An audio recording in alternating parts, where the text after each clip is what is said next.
देखो, कल CBSE board का केमिस्ट्री का एग्ज़ाम है। तो अगर आप में से जो भी बच्चे 70 आउट ऑफ 70 का ख्वाब देख रहे हो, तो मैं आपको कुछ टिप्स देता हूँ। उसके अकॉर्डिंग अगर आप बोर्ड की कॉपी लिखोगे तो आपके जो मार्क्स हैं वो 70 आउट ऑफ 70 आएंगे और मार्क्स कटेंगे नहीं। जनरली जो बच्चे बहुत तेज होते हैं उनके मार्क्स 70 आउट ऑफ 70 क्यों नहीं आ पाते, मार्क्स कहाँ पर कटते हैं, कहाँ पर आपके मार्क्स रिड्यूस हो जाता है, वो मैं आपको बताता हूँ। जैसे आपका जो पेपर है, बोर्ड का जो पेपर आएगा, वो कई सेक्शन में डिवाइड रहेगा। तो सेक्शन ए है, सेक्शन बी है, सेक्शन सी है, डी है, ई है। तो पहले तो पूरी कोशिश करेगा हर एक स्टूडेंट कि जो सेक्शन आप अटेम्प्ट कर रहे हो उस सेक्शन के सारे क्वेश्चन अटेम्प्ट करिए। कभी कभी कुछ बच्चे क्या करते हैं कि ए सेक्शन के कुछ क्वेश्चन कर लिए, फिर कुछ सी का करते हैं, फिर कुछ बी का करते हैं। उससे जो टीचर काफ़ी चेक करता है उसको काफ़ी प्रॉब्लम क्रिएट होती है। तो सबसे पहले तो जो सेक्शन आप सिलेक्ट करो उस सेक्शन के क्वेश्चन को अटेम्प्ट करो पूरा कंप्लीट। दूसरी चीज़, जैसे बोर्ड में ये कंफर्म है कि सॉल्यूशन से, इलेक्ट्रोकेमिस्ट्री से और केमिकल काइनेटिक्स से न्यूमेरिकल आएगा। जनरली न्यूमेरिकल्स या तो 2 मार्क्स में आते हैं या तो 3 मार्क्स में आते हैं। यदि न्यूमेरिकल बी सेक्शन या सी सेक्शन में आता है, कभी कभी न्यूमेरिकल 5 मार्क्स में भी आता है, तो उसके साथ एप्लीकेशन पे भी क्वेश्चन होते हैं। तो जब भी न्यूमेरिकल में आपको फुल मार्क्स पाना है, तो जो वीक बच्चे हैं, सबसे पहले तो जब आपको 15 मिनट्स स्टार्टिंग में दिया जाता है प्लानिंग करने के लिए, तो उस 15 मिनट्स में आप पेपर की स्टडी करके अच्छी तरह से देख लो कि जो न्यूमेरिकल है वो किस फार्मूले पर सॉल्व होगा। क्योंकि जहां बच्चे ने फार्मूला लिख दिया, आपको बोर्ड में फार्मूले पर हाफ या 1 मार्क्स मिल जाना है।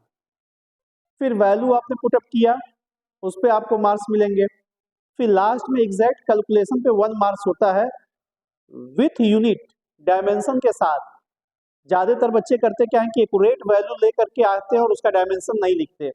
जैसे फॉर एग्जांपल, सपोज करो कि फर्स्ट ऑर्डर के फार्मूले पर न्यूमेरिकल आया, तुमने फर्स्ट ऑर्डर का फार्मूला लिखा k equal to 2.303 upon T log to the base 10 a naught upon a। अब सबको पता है कि यहाँ a naught initial concentration of reactant है, a आफ्टर टाइम t पर रिएक्टेंट का कंसंट्रेशन है और t आपका टाइम। अब आप यहाँ पर a नॉट की वैल्यू रखे, a की वैल्यू रखे, t की वैल्यू रखे।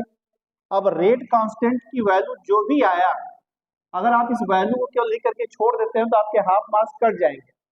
अगर टाइम को सेकेंड में दिया हुआ है तो आपको पता है कि फर्स्ट ऑर्डर के रेट कांस्टेंट यूनिट पर सेकेंड होगा। टाइम को मिनट में दिया है तो पर मिनट लिखेंगे। यानी अगर डायमेंशन आप नहीं लिखते हो तो आपके मार्क्स हाफ मार्क्स कट जाएंगे। ऐसे ही सोल्यूशन चैप्टर में भी किसी फार्मूले पर न्यूमेरिकल आता है तो वहां पर भी अगर डायमेंशन पॉसिबल है तो आप उसकी डायमेंशन को जरूर लिखेंगे।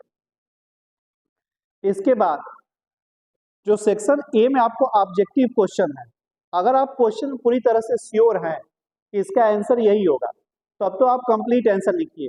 अगर आपको थोड़ा भी कंफ्यूजन है, और अगर सपोज करिए कि पहले क्वेश्चन में 4 ऑप्शन दे रखा है ए बी सी डी, तो अगर आपको थोड़ा भी कंफ्यूजन लगता है तो आपको जो आंसर आपको पता है ए बी सी डी में क्या होगा तो सिर्फ आप उसकी नंबरिंग कर दीजिए। जैसे फर्स्ट का अगर फर्स्ट का बी ऑप्शन सही है तो फर्स्ट में आप बी लिख करके छोड़ दीजिए, सिर्फ बी लिख करके छोड़ दीजिए। ठीक है, सिर्फ बी लिख करके, पूरा नाम मत लिखिए उसका। और जो सबसे लास्ट क्वेश्चन है 5 मार्क्स के, पहले तो देखिए बोर्ड में कुछ क्वेश्चन ऐसे हैं, कुछ जगह ऐसे हैं जहां से फिक्स है, जहां से बोर्ड में क्वेश्चन आना ही आना है। जैसे 2 कंपाउंड का पेयर देगा, उसको आपको किसी केमिकल टेस्ट से डिस्टिंग्विश करना होगा।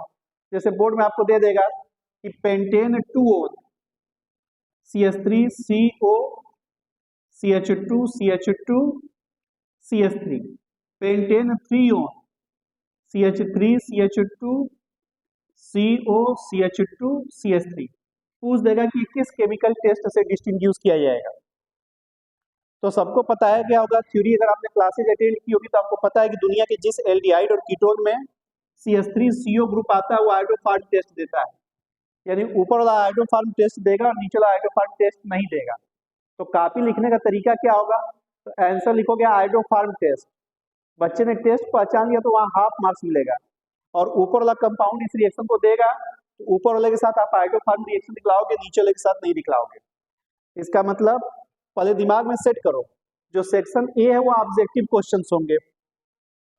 तो ऑब्जेक्टिव में 4 ऑप्शन होगा ए बी सी डी, तो जो ऑप्शन सही है सिर्फ उसका ऑप्शन लिख दीजिएगा, ए बी या सी, जो भी ऑप्शन सही है उसका ऑप्शन के लिखिएगा ए बी। ए क्या दिया हुआ ये लिखने की कोई जरूरत नहीं है, सिर्फ ए बी सी ऐसे लिखिएगा। सेक्शन बी आपको पता है कि 2 मार्क्स के क्वेश्चन है, तो हमेशा याद रखिएगा कि सीबीएसई और आईसीएसई में कभी भी 2 मार्क्स के क्वेश्चन में भी हमेशा क्वेश्चन में 2 बातें छुपी रहती हैं।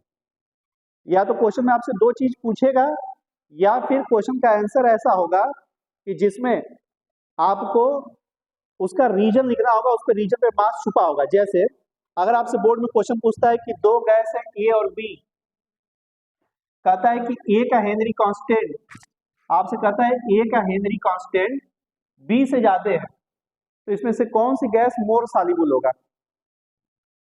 तो ये सबको पता है कि हेनरी कांस्टेंट और गैस की सॉल्युबिलिटी एक दूसरे के इनवर्सली प्रोपोर्शनल होता है। फार्मूला को पता है P equal to KH into x, तो KH को अपान में ले आओगे तो P upon KH equal to x, और एक्स तुम्हारे यहाँ सॉल्युबिलिटी है, मोल फ्रैक्शन ही यहाँ पर सॉल्युबिलिटी है।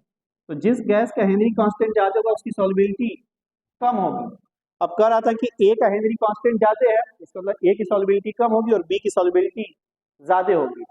तो देखो तुमसे क्वेश्चन पूछा कि ए और बी गैस में कौन सा गैस मोर सॉल्युबल है, तो तुम सिर्फ आंसर लिख करके चले आए कि बी गैस मोर सॉल्युबल है, तो यहाँ पे तुम्हारा मार्क्स कट जाएगा।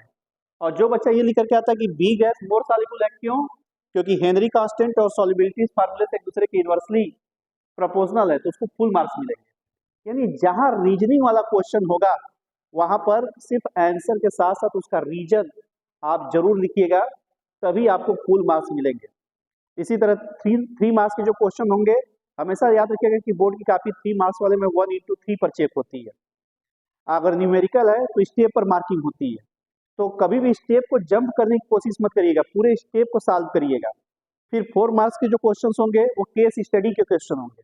तो 4 मार्क्स वाले क्वेश्चंस में भी आपको ये कंफर्म है कि बोर्ड में या तो 1-1 नंबर के 4 क्वेश्चन, या फिर एक क्वेश्चन 1 नंबर का, एक 2 नंबर का, फिर 1-1 नंबर का ऐसे पूछा होगा। तो जहां 2 नंबर का क्वेश्चन है देखिएगा उसमें हो सकता है कि 2 स्टेप बन रहा होगा, तो जितने स्टेप हो सकते हैं step by step he paper को सॉल्व करिएगा। 5 मार्क्स वाले क्वेश्चन को हमेशा याद रखिएगा बोर्ड 1 into 5 पर चेक कराएगा। इसका मतलब कि वहाँ कहीं ना कहीं 5 मार्क्स डिस्ट्रीब्यूट होगा। जैसे मान लीजिए आपको 3 मार्क्स का नस्ट इक्वेशन पे न्यूमेरिकल आ गया, तो आपने फार्मूला लिख दिया नस्ट इक्वेशन का half marks, E naught cell की वैल्यू निकाल दिए 1 मार्क्स, फिर E cell equal to E naught cell वाला फार्मूला आपने लिखा, उस पर वैल्यू पुटअप किया, वहां पे मार्क्स होगा। फिर कैलकुलेशन किए, लास्ट में आपने आंसर लिखा और आंसर की यूनिट वोल्ट लिखे, वोल्ट, तब तो फुल मार्क्स मिलेंगे। वोल्ट नहीं लिखे तो हाफ मार्क्स कट जाएंगे। अब 3 मार्क्स का न्यूमेरिकल दे देगा तो 2 मार्क्स का दे देगा कि फ्यूएल सेल क्या होता है, उसका एडवांटेज बताइए। तो फ्यूएल सेल की डिफिनीशन लिखोगे तो 1 नंबर उस पर होगा तो एडवांटेज, अब 2 एडवांटेज लिखोगे तो हाफ प्लस हाफ पर कॉपी चेक होगी। तो इस तरह पूरा दिमाग में सेट रखना कि स्टेप बाय स्टेप आप सॉल्व करोगे तभी आपको फुल मार्क्स बोर्ड मिलेंगे। कल के बोर्ड एग्जाम के लिए आपको बेस्ट ऑफ लक।